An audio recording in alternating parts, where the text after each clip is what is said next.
In today's show, we will discuss what next for Jeremy McGovern and for Fremantle ruckman Sean Darcy, and we will take you through the round 11 games. Welcome to the West Sports Show. We are brought to you by TABtouch. Got the touch? Download the TABtouch app today.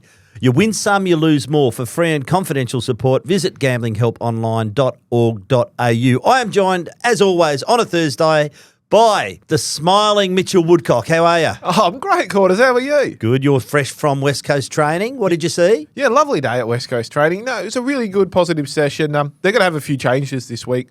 Owies and Cripps are obviously out. We didn't see Cripper. He's had that knee clean-up. He's had it this week. I'm not sure if he's gone in just yet. Mm-hmm. Matt Owies was walking some laps with Elliot Yeo, so that's good to see. He's got a bit of a calf issue. And Jeremy McGovern was out doing a bit of running, which is fantastic As he was on Tuesday. It was an upbeat on Tuesday too, I can tell you. Funny what a win does, hey? He gave me a bit of a thumbs up too. And Jeremy McGovern, as he ran past him, I said Andrew McGovern. He looked really good. He looked really happy.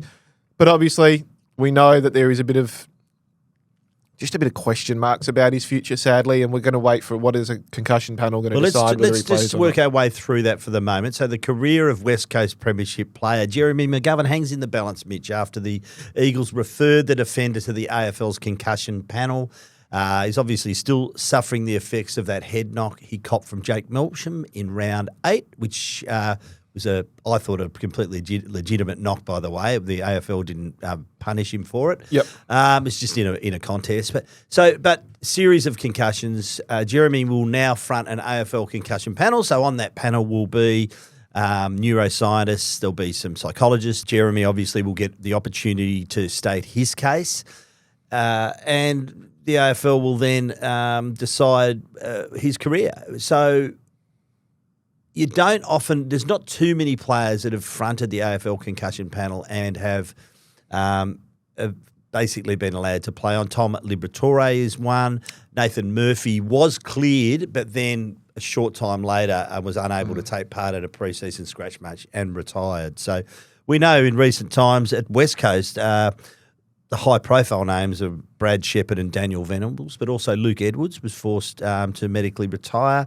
Liam Picken at the Western Bulldogs, Marcus Adams, who Brisbane and Western Bulldogs, Nathan Murphy, I've mentioned, Max Lynch at Hawthorn and Collingwood, Paddy McCartan, Sydney and St Kilda, and of course Angus Brayshaw at Melbourne, all forced to medically retire. Look, my view is it will be what will be. I think the science is so much better around it now. Jeremy is 33. He's given everything he can to this football club, and if he's not right, then the future is more important to him health-wise than playing any more football.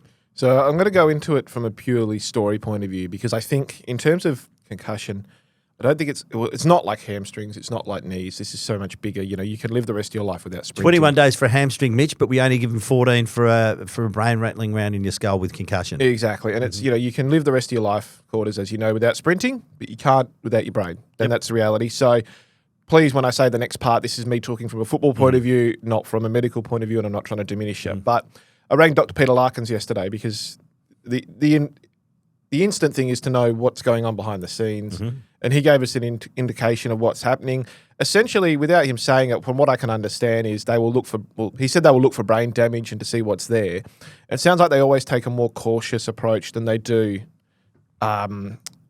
leniency with this sort of stuff, which is fully understandable. So if they see brain damage there from multiple scans, then it is likely that Jeremy will be at least forced to retire or given that information and then allowed to make his decision. I think from West Coast point of view, this is a real comforting thing in terms of having the decision taken out of their hands. I think it's really important that it is taken out of their hands. He's a champion of their club. He's easily in the top 10 players of all time for the West Coast Eagles, and to have to tell him that his career is over for his own sake. And we know Jeremy's history of incredible feats as a footballer. I think it would be a very hard thing to do as a football club. Well, also taken out of Jeremy's hands. Yeah, which is both, I think, is a real... I'm reluctant to say this, but what I mean is it's a positive in terms of for the club and for Jeremy.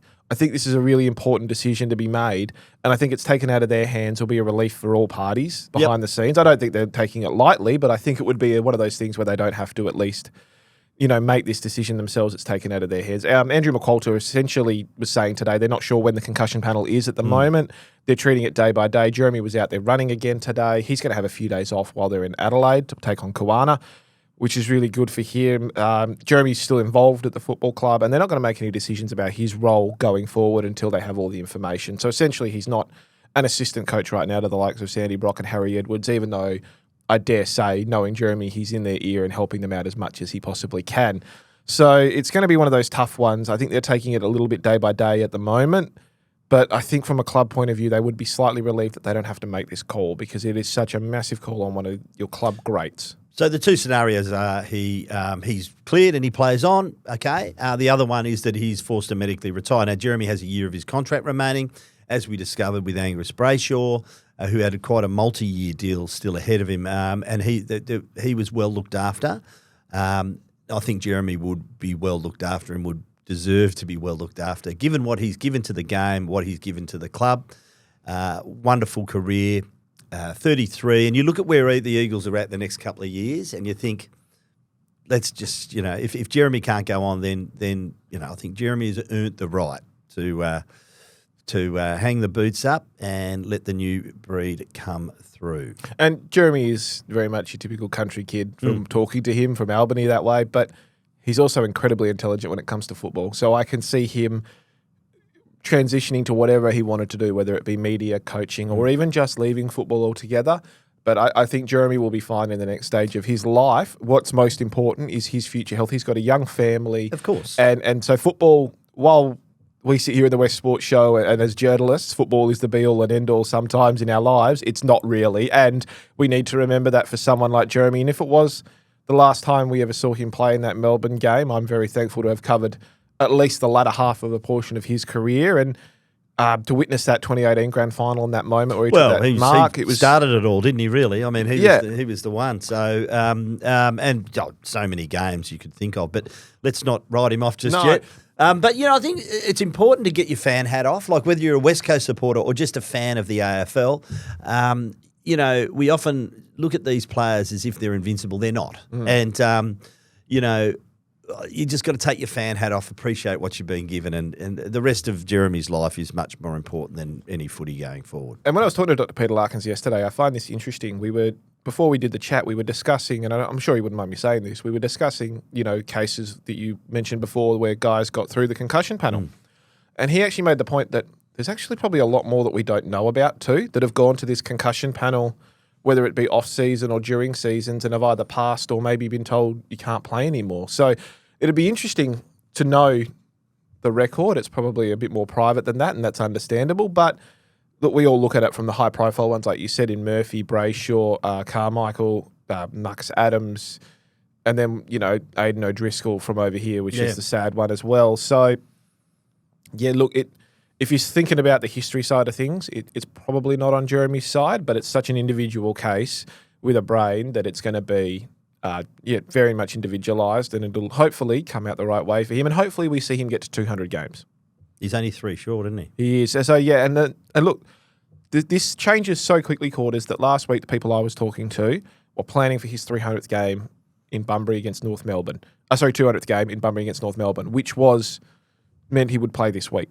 So that's how quickly these things have changed. So we need to remember that when we talk about concussion and these sort of injuries. Now, a few Ks down the road, a bit of news out of Fremantle. Sean Darcy did train last night. They were waiting to see how he pulled up from that training session. He's fine. There's nothing essentially wrong, but hasn't pulled up well enough to play this weekend. Taking a difficult decision out of Justin Longmuir's hands. Now, my belief is that Sean, at the moment, needs to get some conditioning and form back in the waffle with Peel Thunder. I think it's working too well at the moment with Luke Jackson. Given what Sean can produce out on the field right now, I think I wouldn't be playing 2 specialist ruckmen.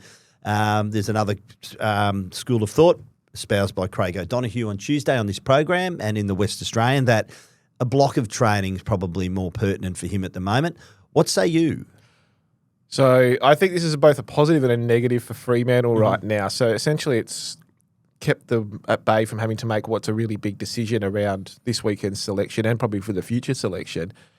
But it's also kicking the can down the road. We're talking about this for another week, quarters. So that's the reality of it for Fremantle. Sean Darcy and Luke Jackson are such big talking points at the moment. The ruck duo, Jackson's fantastic form, Darcy's struggling.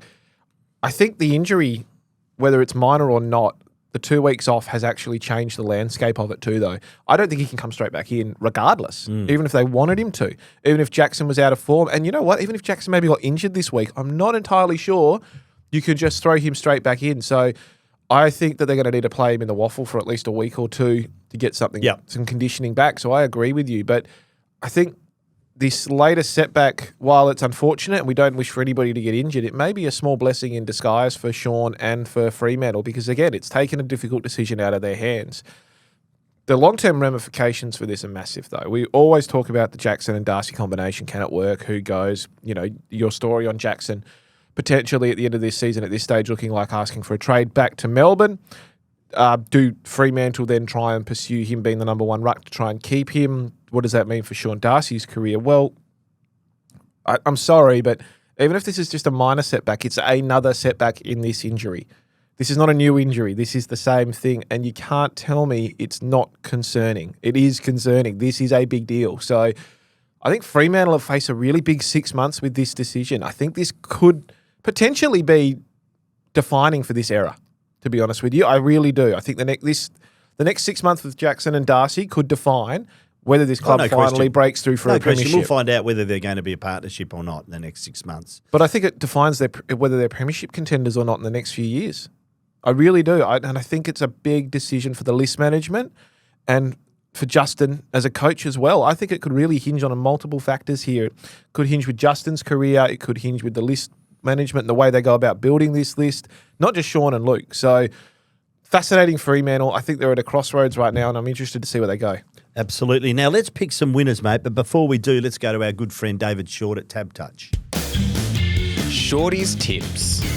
G'day, it's producer Josh here, and joining me in the studio is David Shortte from TABtouch. How are you, Shorty? I'm really well, thanks, Josh. Who's hot at the moment? Running hot's Jeremy Cameron. He was excellent last week. 7 goals there against Port Adelaide. He's been backed into $7 to win the Coleman medal now on the third line. And your cooler for this week? Cooler of St Kilda. The Saints have now lost 4 of their last 5, and their 28-point loss to West Coast last week was a really disappointing effort. They need to bounce back. Your hot tip for this weekend? Hot tip, I'll be teaming up with Hawthorn and Freo to both win, and then I'll go with Adelaide 40+. So it's paying $3.05. I think the Crows with that dynamic forward line could get going this weekend. Yeah, I like it. And on the drift this week? The Giants, they've drifted from $1.97 out to $2.12 for their clash with Carlton. We've struggled to write a bet on them this week. Your play to watch for this week? And the play to watch, this young fella's really been on fire. The live wire doggy forward, Riley West. He kicked 4 goals last week. He slotted 14 in his last 5 games, so he continues to front up and get the job done. He's paying $14 to kick the first goal of the match tonight and $4.40 to kick 3 goals or more, which he's done a couple of times in recent weeks. So I'll be watching hard Riley West. Love it. Thanks, Shorty. We'll see you again next week. Thanks, Josh. Righto, Mitch. Have been waiting for this game for some time. Only a few hours away. Geelong, $1.80 v the Western Bulldogs, $2.02 at GMHBA Stadium. Patrick Dangerfield, a big out for Geelong. I would suggest probably worth about 3 goals for them the way he's been playing in that forward line. Yep. Jeremy Cameron coming off 7 goals, 1. But the big talking point of clearly is Bailey Smith and the lead up to this game. I think it's been fantastic. It's I've loved so good, every moment of it. And this game will come down to stoppage and post-stoppage. So Geelong preferably win stoppage, but if they don't, they are the best team at that post-clearance, getting another number back. Yep. They are very good at that. So that's where the game, I think, will be won and lost for them. I'm going to pick the Western Bulldogs to win this one. I know it's at GMHBA, but Geelong's been a little bit gettable at that stadium in recent times and their last start there. And I just think Western Bulldogs, their form is compelling. They're really settled in defence. They've got a bit in the forward line to offer, and the midfield's just going as well as any team at the moment. I'm going to pick the Dogs. Is it an upset? Probably not. Geelong's the favourite with TABtouch, but yeah, I'm going the Dogs. I know who are you going? I'm going the Dogs as well. Yeah. I think the Western Bulldogs are building nicely. The only concern I have is I'm not sure who's going to play on Jeremy Cameron and be able to really shut him down. I think if Jeremy Cameron gets off the leash, Geelong will win. I think it's about the ball delivery to him, though. It is at the moment, and that's what I'm worried about. And Dangerfield not there being the second forward is really hurting them. Marcus Bontempelli, we're just going to talk about this every week. He just keeps growing into this season fantastically. And Ed Richards is star, Liberatore. So I'm going the Bulldogs, but it's going to be a ripping game. So Ed Richards, 18 score assists. It's incredible what he has done. Bontempelli, Richards, Liberatore, Fraser, and then in and out of there, Harms and Kennedy. Is this the best midfield in the comp right now? I don't know. Collingwood's still for I'll me. tell you what, I'm going the Dogs at the moment. There's a lot to love about them. Collingwood still for me are right up there. But yeah, I can tell you what, it's the gap's closing, and Luke Beveridge must. I think he's played this beautifully, the contract stuff too, because right now his price is going up. Fantastic. But he's poised to re-sign. So. But that price for him is he's played this wonderfully. Friday night, 5:40 p.m. First dream time at the G we've seen on a Friday night. Yeah, I like it though. I like the concept. $1.32 the Bombers, $3.20 Richmond. I'm going the Bombers at the moment. They got absolutely pants last week, but I think the body of evidence supports them at the moment. I just want to throw one thing at you before you give me your tip, before you give our listeners your tip.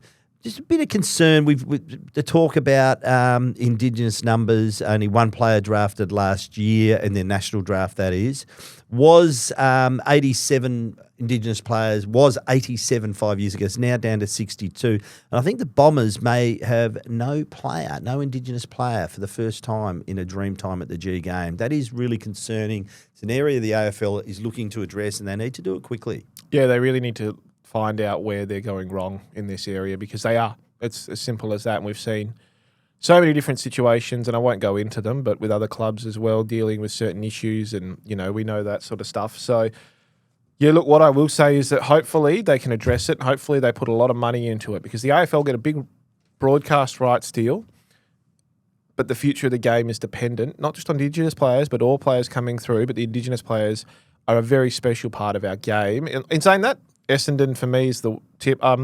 Love the fact that Zach Merritt got caught talking to Essendon greats during the week. Leadership discussion. I love it though. I love that Zach Merritt's gone outside to some former captains and had a chat. I can see him polling 3 Brownlow votes tomorrow night and just tearing game apart. Toby Nankervis could be the key here. I know Todd Goldstein's done a terrific job holding up the fort there in the ruck division for Essendon, but Toby, a very important player for them. Let's just hope that it's a little bit more watchable than Richmond's game last week against North Melbourne. 112 stoppages in that game. Oof. The AFL average is 69. And interestingly, Alistair Clarkson, the Victorious coach, coming out and saying it was like going to the dentist watching that game. Yeah, it was a tough watch. We were watching it at Optus Stadium before the Eagles game, and it was... if it wasn't so close, it might have been turned off pretty quick. This is a great concept. It's been a great game. It's worked so well. Kudos to Essendon and Richmond for starting this. Kevin Shorttey in particular, so many years ago. I love everything around it. I love the activation. It's one of the marquee matches of the year. It's one of those ones you look forward to, and it's one of those ones too that you tune in half an hour beforehand because you want to see the colour and the personalities of the Indigenous greats, and then you want to see the war dances and the celebrations, and you can't miss it. It's right up there. It's really the centrepiece of Sir Doug Nicholls' round. 100%. And I like the Friday night game because there's no other game on. Yeah. You have to watch it. It should be the focal point. Yeah, we would be criticising them if it was up against another game. So that's well done to the AFL here. Saturday, 10:35am, Carlton $1.70, Giants $2.15. Who do you pick here? Gee whiz. Well, I'm picking Carlton because it's at home. Blues a little bit. If it's close at three-quarter time, you're going with the Giants, aren't you? They just cannot seem to have any run in that last quarter. I think I can see this being a stoppage game. GWS have been horrible in that area, and the ball has been living in their back half. They've just been relying on transition, and minus 53 in clearance the last 5 weeks. That's 10 per game. I mean, they're diabolical numbers. No Kelly, no Cornelia, and no Finn Callaghan this week. I just think it's too big an ask for the Giants. You don't know what you're going to get from them. Great win against Geelong. Horrible loss to Freo last week at home. And now they're at Marvel Stadium. Wouldn't be surprised. Anything's possible with Carlton. particularly if it's close at 3 QT, I'm going the Blues. So normally with these close games, I go with the home team when you can't pick them, but I'm going to go the Giants just because it's at Marvel and not at the G. Yep. And they're the team I trust more out of the Even two, with the but outs? not with Even with the outs? I just trust them more. But it's not with a great deal more trust. It's just a little bit more trust enough to get them over the line. Yep. Saturday, 2:15 p.m. Hawthorn $1.55, Brisbane $2.45. Hawthorn has won its last 5 matches against Brisbane at the MCG, dating back to round 4, 2005, by an average winning margin of 38 points. The Hawks have matched up well against the Lions. Brisbane a little bit stuttering in the last couple of weeks. I think the key to this is Brisbane, if they get that short kick and mark game going, particularly in offence, I think then Hawthorn will be in trouble. But Hawthorn is the best team at preventing that from happening. Yeah. And they play the MCG so well. Interesting from last week, looking at the way Jake Melsham played on Harris Andrews off his back shoulder and just really didn't allow Harris Andrews to play his normal game. So I think look for Jack Gunston to probably do that. I like the Hawthorn forward line now with Kalchadir back now a couple of weeks. Jack Gunston returning after being rested, maybe a Charles, having a much better season than people give him credit for. So the forward line just starting to get a bit of size about it. It was very small for a long time. So I'm picking this purely on venue. I'm picking the Hawks. Brisbane, you wouldn't be surprised. I mean, they won a premiership on that ground last year, but Hawks for me. Yeah, Hawks for me. Brisbane are just stuttering at the moment. They got away early with a few close wins when they weren't playing their best footy, and they've got a bit of form issues. I think they're stuttering to the bye. I think they're a team that needs the bye. I think the grand final's sort of catching up with them in the limited preseason. So I expect them to be around the mark still, don't get me wrong, but I think they're the team that needs the break. And one thing is for sure, Lachie Neale will probably play well. Had 42 disposals, 17 contested possessions and 9 score involvements in his last match at the MCG in round 4. So expect him to poll somewhere in the 3-2 or 1 Brownlow votes this week. No doubt. North Melbourne, Marvel Stadium, Saturday, 5:30 p.m. North Melbourne, $5.80. Collingwood, $1.14. I think I'm picking the Pies comfortably in this game. They're going very well at the moment, but North starting to get a bit of consistency about their game. Yeah, but it's Collingwood at the moment. They're flying. The only reason they're on top of the ladder probably is because Gold Coast have a game in hand, but other than that, I just can't pick against them. So, yeah, for me, it's easy. It's Collingwood. Okay, we'll go through that one pretty quickly. Big game on Saturday night. Let's see which Freo's going to turn up. Fremantle, $1.33 against Port Adelaide, $3.30, 6:10 p.m. Do you have any trust that Fremantle will... I mean, it's been they were pretty good against Collingwood apart from their inefficiency inside 50. Great win. One of the great wins in recent times last week in Western Sydney. Port Adelaide coming off a shambolic display, but I haven't got much trust for either team still. No, so the big one for me is Yardapulti will be missing Jason Horne-Francis. Yep. That's a big one, so that's why I'm going to go with Walyalup. But, yeah, both these teams are not in great form, to be honest with you. Don't get me wrong. Wallyup's win last week was outstanding. It was great. But they do this. They win when their back's against the wall, they come up with a performance, and then they fall away. So if they want to show that their form has finally turned and that they're actually as good as they say they are, they should be putting a good 7-goal gap on the Power this weekend. Okay, so the key to this game will be the midfield, and we know Port has got a pretty good midfield as well. Horne-Francis is a big out. Just want to highlight Shea Bolton's basically higher profile in that midfield in recent weeks.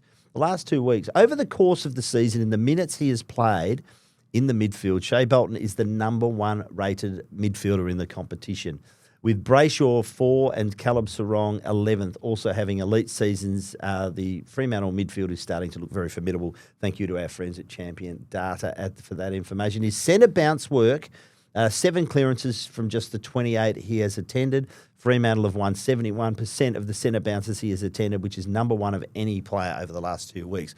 I love his move into that midfield. Yeah, it's been great. I'm curious to see a couple of moves with what Walyalup make with Longmuir. Do they tag Connor Rosie off halfback? Is it a Switkowski job? How does that work?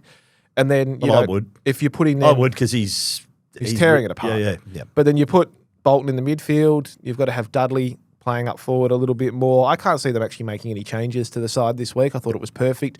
Wouldn't surprise me if Dudley plays as the sub. Murphy Reid, I've got a little bit of concern about at some stage falling away, just being a first-year player. He looks great. I think he's one that's looking forward to the bye.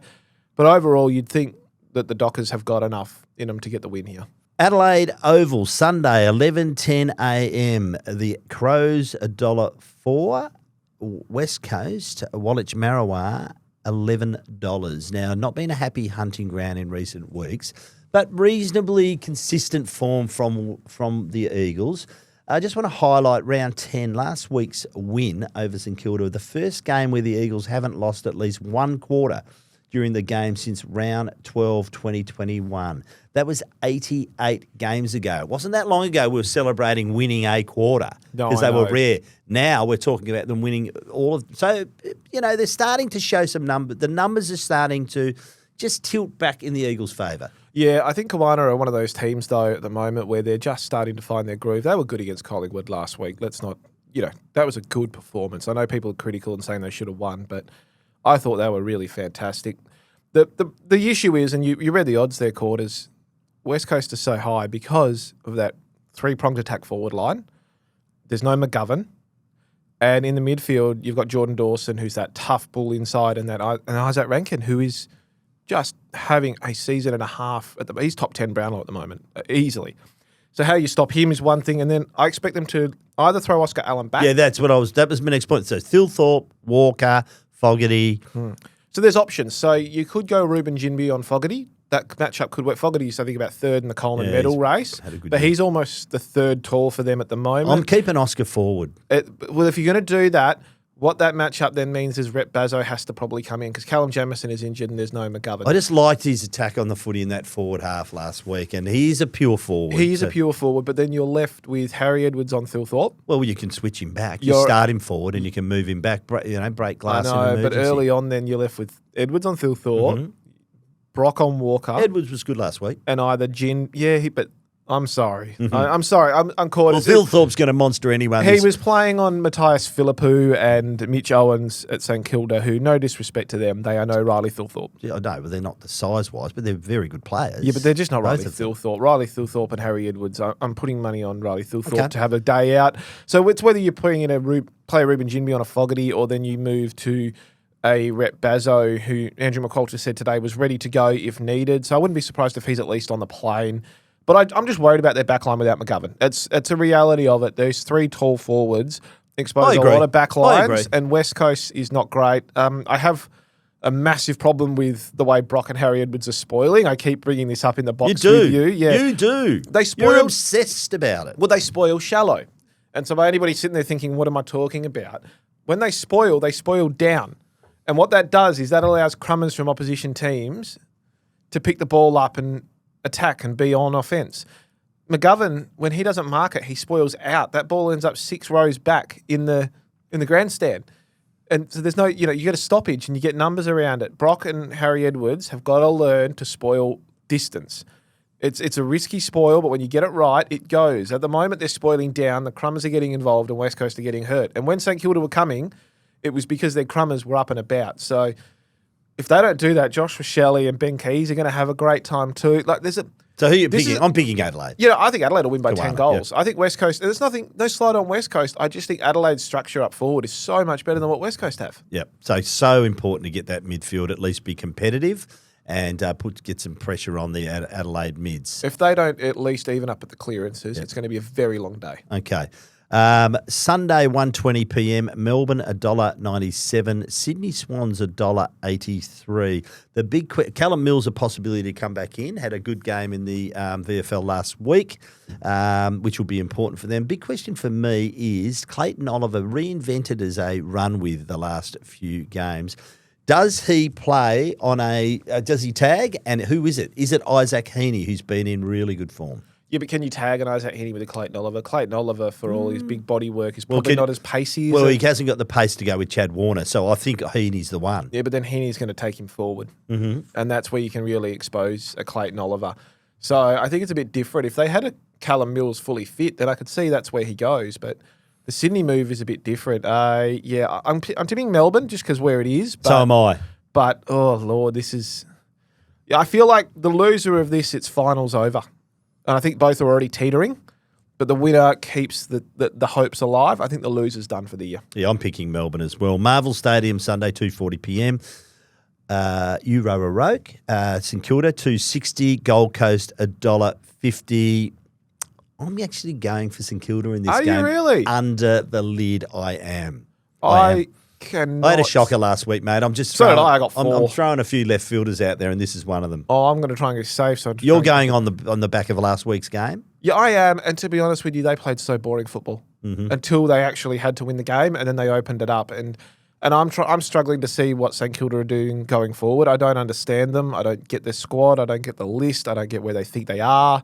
One week they're smacking Fremantle by 60 points. The next week they're coming over here and can't contain West Coast, albeit not taking anything away from the Eagles. So, look, Gold Coast I think will tear them apart. I think they've got so much pace off halfback that Saints aren't going to be able to stop that. So Ross Lyon clearly will sit on John Noble. Yeah, but then you've got Rioli running around like a headless chook. Rioli, yeah. Then you've got the big body midfielder in Matt Rao. You stop him, then Noah Anderson hits you. Tuke And then up forward, if you shut down Max King, you've then got Bailey Humphrey, Jed Walter. So this midfield battle is so important. So Rowan Marshall v. Jared Witt's really important in this game. It is. And then don't forget the Saints don't have McRae. He's out now for 4 weeks, and he's their best midfielder.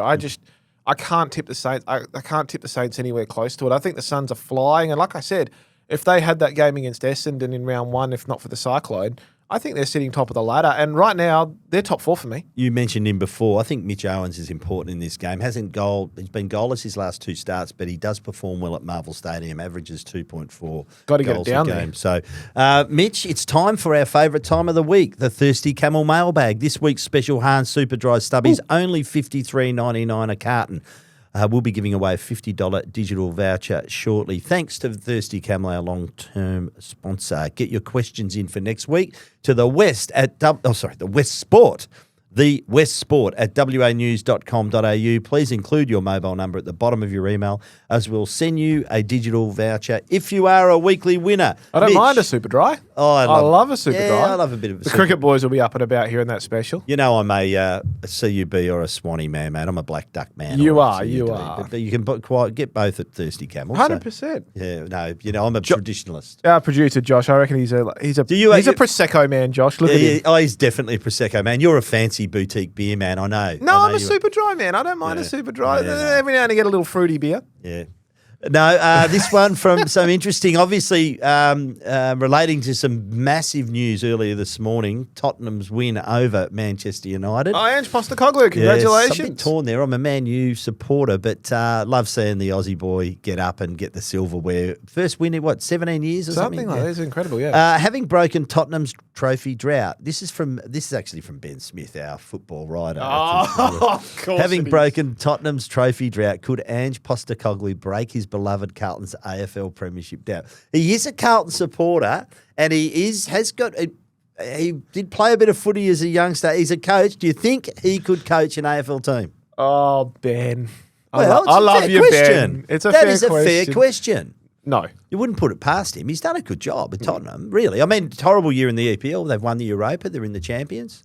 I think he could be part of a coaching group at an AFL club, because I think anybody who... I agree with that. Anybody who can coach at a top level like that. I think there was a bit of debate where Lisa Alexander, the former netball coach, was putting her hand up for North Melbourne at one stage, and people were kicking up a stink. And while I agree that's probably a stretch too far, she would be incredibly valuable as a leader in an AFL club and in any sporting organisation. And Ange Postecoglou, I would say, in any business, let alone any sporting organisation, would be fantastic. But yeah, I don't know if I want to see an AFL team part the bus in the back line as they just kick it back and forth. Ben will hate me for that response too right now. Another Ange question, and this is an Ange fan from Tottenham. Love the pod, guys. This one's more of a trivia question. Oh, God. I love this question. In honour of big Ange Postecoglou, who is the only coach in AFL VFL history to have coached more than 50 games to have a surname of 4 or more syllables, like Ange? A hint, if you need it, as a player, he was the reason for arguably the all-time most iconic piece of TV commentary. That's given it away to me. Do you want the answer? Yeah. It's Alex Jezelenko. Of course, from Jezelenko, yo beauty, Mike Williamson. There would have been one more, Quarters, if Wayne Schimmelbusch was actually named Wayne Schimmelbottom, like in a story you've told on the podcast before. Just quickly to recap. Geelong versus St Kilda, VFL days. The late, great Jack Hamilton, wonderful administrator and human, reading out the Brownlow votes and got his names muddled up. It was Geelong v St Kilda and, of course, Wayne Schimmelbusch and Gary Sidebottom playing for St Kilda. 3 votes, W. Schimmelbottom. And then when everyone was sort of lifting themselves from the floor, it was correction, 3 votes, W. Schimmelbusch. Thank you for that one.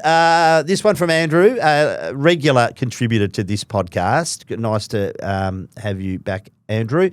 Hey, Quarters, approaching the halfway mark of the season, how appropriate were the correspondence suggestions for the 2025 team songs? Adelaide, Time After Time. Brisbane, Hallelujah.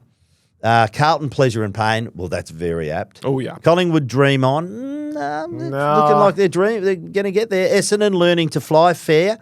Fremantle, You Can't Always Get What You Want. Very apt. Geelong, Cats in the Cradle. Gold Coast, Summer Love. GWS, Am I Ever Going to See Your Face Again? Hawthorn, Wild Boys. But they've tempered a bit, the Hawks. Melbourne, Danger Zone. Yeah, it's still apt. North Melbourne, What a Fool Believes. Port Adelaide, Stand By Your Man. Well, they're still standing by Ken. Richmond, It's a Long Way to the Top. It sure is. St Kilda, Stumbling In. Sydney, Come Back Again. Not yet. Western Bulldogs, Dogs Are Talking. Oh, they are. And West Coast, Mini the Moocher. Well, West Coast showing a bit at the moment. They're looking all right, but I do enjoy that correspondence. That's quite funny. Ben Smith. Now we've got another one of our colleagues, Jackson Barrett, the Chief of Staff of Sport. Oh, well, I've got to be nice now. Quarters, long-time listener, first-time mailbag. Quarters, what's the deal with your raw egg on your desk, mate? Looking forward to your response. That's a question. You have a raw egg on your desk? I sit next to you, so this is a worry. It's not a raw egg. It's a boil. I'm having a 5 and 2. I'm on the 5 and 2 diet. So Tuesdays, Thursdays, no less than 600 calories. Does that mean I've got to eat my lunch? And I have a couple of boiled eggs for breakfast, and then I have a couple of packets of tasteless soup for lunch, and then a bit of fish for tea, and that's it. So to go behind the scenes, you and I sit next to each other. So we're always seen to be in the vicinity of each other. Yes. I think we might be the 2 old men on the Muppets that sit on the balcony, you and I sometimes. Waldorf and whatever his name was. Well, you always come in with your celery and tuna salad. And I'm saying, how old are you? 33. That's way too healthy for 33, mate. Get a sausage roll and sauce or something into you, you know. trying to slim down. This one from Julie from Osborne Park. If you were invited to dinner with AFL CEO Andrew Dillon and you ask him to change one thing, what would it be? I'll just give you my response. I would ask him to change the bye around the pre-finals bye. I'd ask him to move it to pre-grand final so we could have a 2-week build-up. That's simply what I say. And I might slip in there Twilight game too, please. Insufficient intent. Do we have the bleep, Josh? It's a shit show. Sorry, it is. I can't stand that rule. I don't understand that rule. There was one the other day, I can't remember who the player was. He's tackled, he gets boot to ball, and it goes out of bounds and it's insufficient intent. So hold on. So he can't, this is a rant for me, but he can't get caught holding the ball. Rants, that's what podcasts are about. But he can't get caught holding the ball. So he gets the kick away. It happens to go out of bounds as he's being slung, and it goes out of bounds. It's insufficient intent. You cannot win in this game.